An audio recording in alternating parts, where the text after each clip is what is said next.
मैं Toronto international airport पे था, टोरंटो पियर्सन इंटरनेशनल एयरपोर्ट पे किसी को ड्रॉप करने गया था। मेरे साथ एक महान भाव थे, वो भी पंजाब से ही थे, किसान परिवार से ही थे। उस टाइम कोई किसान आंदोलन नहीं था, कोई अत्याचार नहीं था, कोई कानून नहीं था, कुछ नहीं था।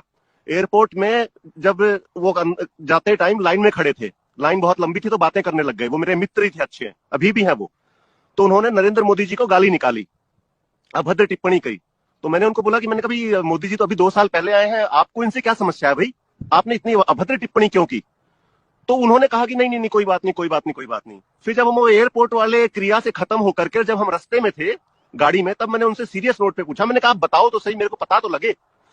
जो बात उन्होंने बताई वो सुननी चाहिए। उन्होंने कहा कि प्रमोद भाई, ये व्यक्ति जो था, जिस हिसाब से भारत के अंदर अराजकताओं की सरकार चल रही थी, गठबंधनों की सरकार चल रही थी, कभी किसी को तोड़ लिया, कभी किसी को मोड़ लिया, जिस हिसाब की पॉलिटिकल इनस्टेबिलिटी थी उस देश के अंदर, हमें यह था कि जो रेफरेंडम हम 2020 में करवा रहे थे, जिस रेफरेंडम के लिए हमने 2020 रेफरेंडम के लिए पैसे इकट्ठे कर लिए थे, वो रेफरेंडम के टाइम हम खालिस्तान की नींव खोद देते और उसके अंदर पत्थर डाल देते।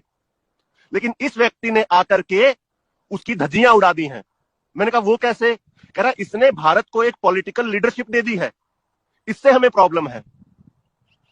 मैंने कहा, और उसने कहा कि इसने हिंदुओं को जातियों से ऊपर उठ करके और अपने देश के लिए और अपने राष्ट्र के लिए एक कर दिया है, इसलिए हमें इससे नफरत है। हमें इससे नफरत इसलिए है क्योंकि इसने हमें एक परमानेंट डैमेज कर दिया है। मैं कहा जी परमानेंट कैसे डैमेज कर दिया? उस टाइम योगी आदित्यनाथ भी आ चुके थे मुख्यमंत्री के तौर पे। तो मैंने कहा जी परमानेंट कैसे? कह रहा है आज दुनिया के सामने सबसे बड़ी प्रॉब्लम यह है कि दुनिया के किसी भी देश के पास लीडरशिप नहीं है, चाहे अमेरिका लगा लीजिए, फ्रांस लगा लीजिए, जर्मनी लगा लीजिए।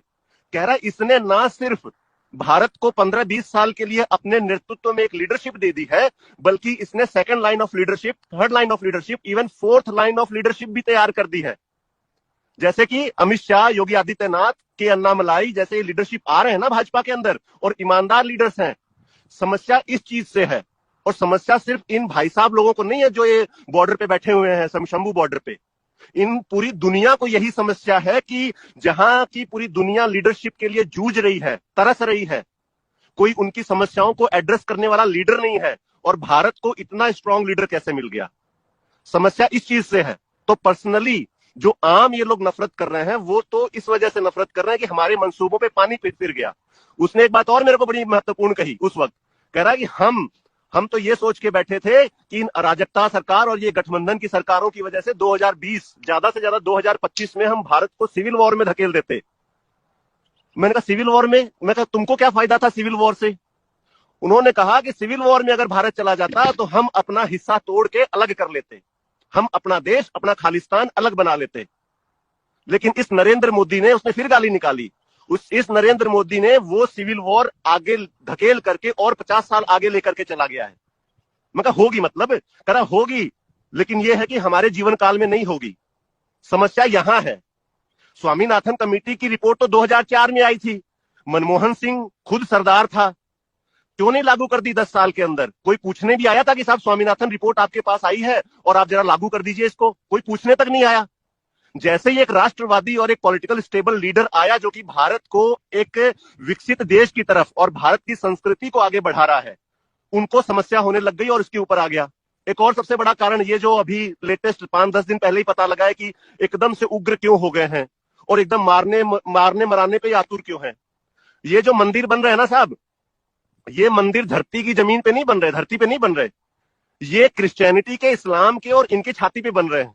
जिस हिसाब से भारत का युवा के अंदर चेतना आ रही है, जिस हिसाब से छोटे छोटे लड़के धर्म की बात करने लग गए हैं, सनातन की बात करने लग गए हैं, इन लोगों को समस्या ये है कि हम ये जो शंभू बॉर्डर पे बैठे हुए हैं, कि जिस हिसाब से सनातन बढ़ रहा है, ये हमें अपने आप के अंदर संभालेगा। क्यों संभालेगा? क्योंकि श्री गुरु ग्रंथ साहब के अंदर 9258 बार राम और कृष्ण का शब्द का यूज होता है। अब उस शब्द का यूज होता है तो उसके रेफरेंस में 2-2 4-4 लाइनें भी होंगी। कल्ला तो ये तो है नहीं कि एक शब्द लिख दिया यार बात खत्म।